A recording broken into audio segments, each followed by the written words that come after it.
देखिए, ये रैखिक समीकरण का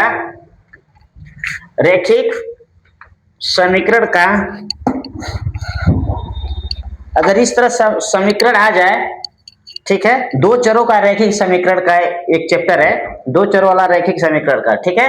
तो ये अगर समीकरण है और इस समीकरण में ये समीकरण एक हुआ और ये समीकरण दो हुआ, ठीक है। इक्वेशन, इंग्लिश में समीकरण को क्या कहते हैं? इक्वेशन, ठीक है। अब देखिए, अगर ये दोनों पद आपस में बराबर, समीकरण एक और समीकरण दो का, इक्वेशन और इक्वेशन दो का, अगर दोनों पद अगर आपस में बराबर हो, ठीक है, और ये दोनों चिन्ह आपस में सेम हो, ठीक है, तो लिखेंगे क्या? ठीक है, या लिखेंगे घटाने पर। क्या लिखेंगे? घटाने पर, ठीक है। क्या लिखेंगे? घटाने पर, ठीक है। और देखिए, जब इसको घटाएंगे, क्योंकि सेम है, जब घटाएंगे तो कट जाएगा, या माइनस हो जाएगा, प्लस था पहले से तो माइनस हो जाएगा, और ये भी प्लस है तो माइनस हो जाएगा, यहां भी माइनस हो जाएगा। तो 4y में से 2y जब निकल जाएगा तो क्या आएगा? 2y equal to 4। क्या आएगा? 4। मतलब y इक्वल टू 4 माइनस 4/2। जब काटेंगे तो 2 आएगा। y का मान कितना आ गया? 2, ठीक है। अब x का मान निकालने के लिए y का मान समीकरण एक में रखने पर, ठीक है, लिखेंगे y का मान समीकरण एक में रखने पर, समीकरण एक में रखिए y का मान समीकरण एक में रखिए। 3x क्या है? 3x plus 4y equal to 10, ठीक है। y का मान दो आया है तो दो रखिए। 3x plus 4 into 2 equal to 10, ठीक है। फिर क्या आएगा? 3x plus 8 equal to 10। जब पक्षांतर करेंगे तो ये इसके साथ प्लस है तो इसके साथ क्या हो जाएगा? Minus. 3x equal to 10 minus 8, 3x equal to 2, x equal to 2/3, ठीक है। अब देखिए, y का मान भी 2 निकल गया, x का मान भी निकल गया 2/3, ठीक है। अब यहाँ y बराबर mx प्लस 5, ठीक है। अब यहाँ m का मान निकालना है। जब y का मान और m का मान x का मान निकल गया तो अब m का मान आसान हो गया, ठीक है। देखिए,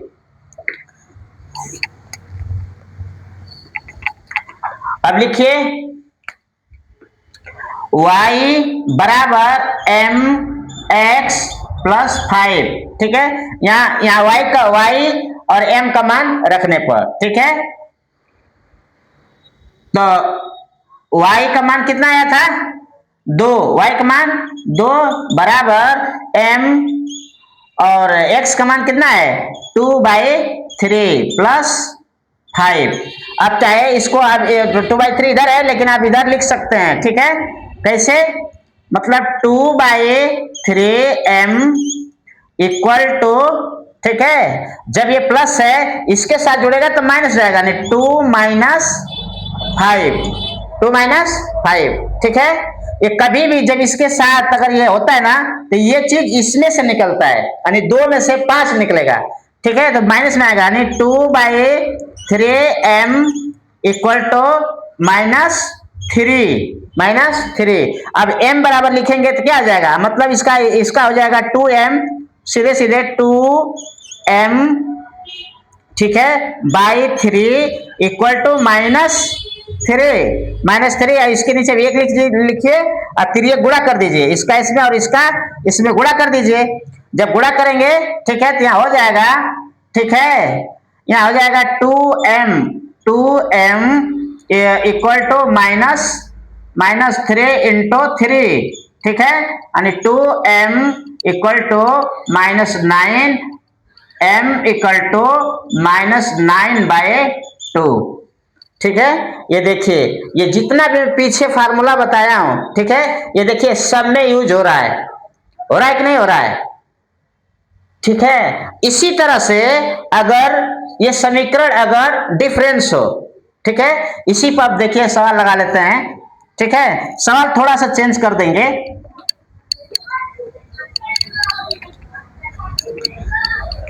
देखिए, अगर अगर ये 6 लिख देते हैं, ठीक है, और यहां लिखते हैं 2x plus 3y equal to 6, 3x plus 4y equal to 2। ये इक्वेशन नंबर 1 और इक्वेशन नंबर, ठीक है, ये इक्वेशन नंबर 1, ये इक्वेशन नंबर 1, इक्वेशन नंबर 2 है, ठीक है। लेकिन अभी देखिए यहां कोई पद बराबर नहीं दिख रहा है, कोई पद बराबर दिख रहा है, नहीं दिख रहा है। यहाँ 2x है, यहाँ 3x है, यहाँ 3y है, यहाँ 4y है, ठीक है, यहाँ 6 और यहाँ 2 है। यहाँ देखिए ये ना ये पद बराबर मिल रहा है ना, ये पद बराबर मिल रहा है। जब दोनों पद को आपस में बराबर करते हैं तो क्या करते हैं कि समीकरण 1 में जो यहाँ संख्या रहेगी इसका इसमें गुणा कर देंगे, और यहाँ जो संख्या रहेगी इसमें गुणा कर देंगे, ठीक है, तो ये पद बराबर हो जाएगा। अगर इसको बराबर करना है तो इस 3 से इसमें गुणा कर देंगे, जो भी संख्या रहेगी, और इस 4 से इसमें गुणा कर देंगे, सब में, तो ये बराबर हो जाएगा, ठीक है। जैसे अभी देखिए, लिखिए ये समीकरण, ठीक है, समीकरण 1 में 3 से, समीकरण 1 में 3 से तथा समीकरण 2 में, समीकरण 2 में 2 से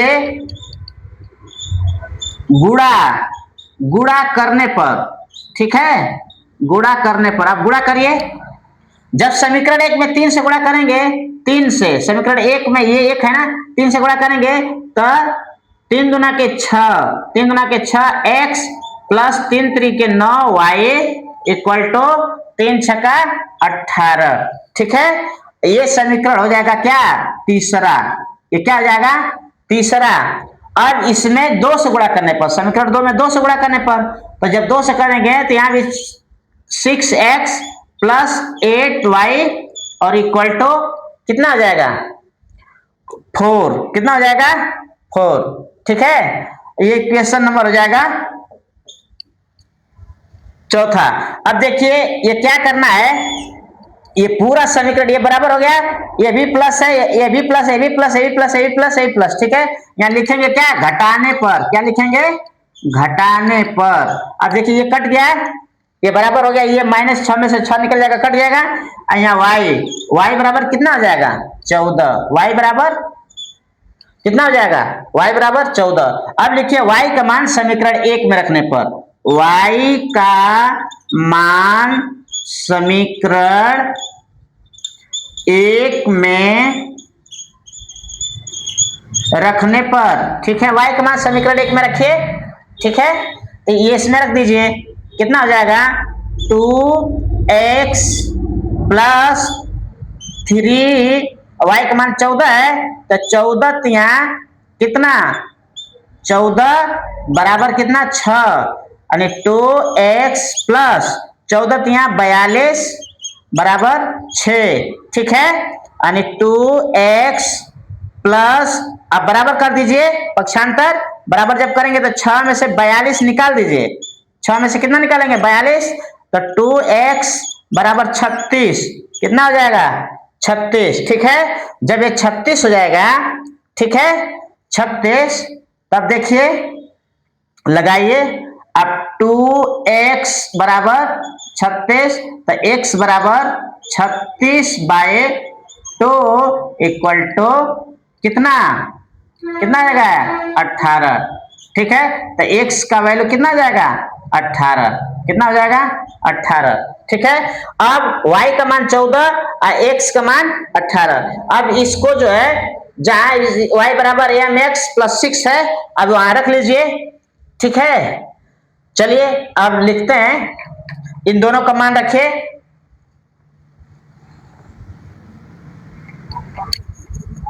चलिए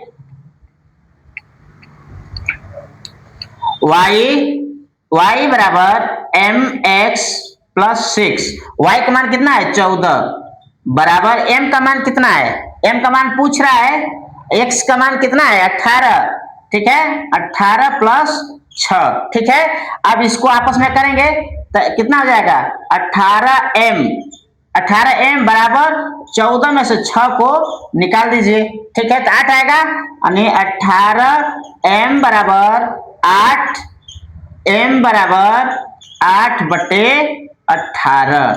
मतलब इसको छोटा कर देंगे, कितना आ जाएगा, 4/9। ठीक है, 4/9। ये देखिए, 2 से काटिए, 2 चौको 8 और 2 9 18।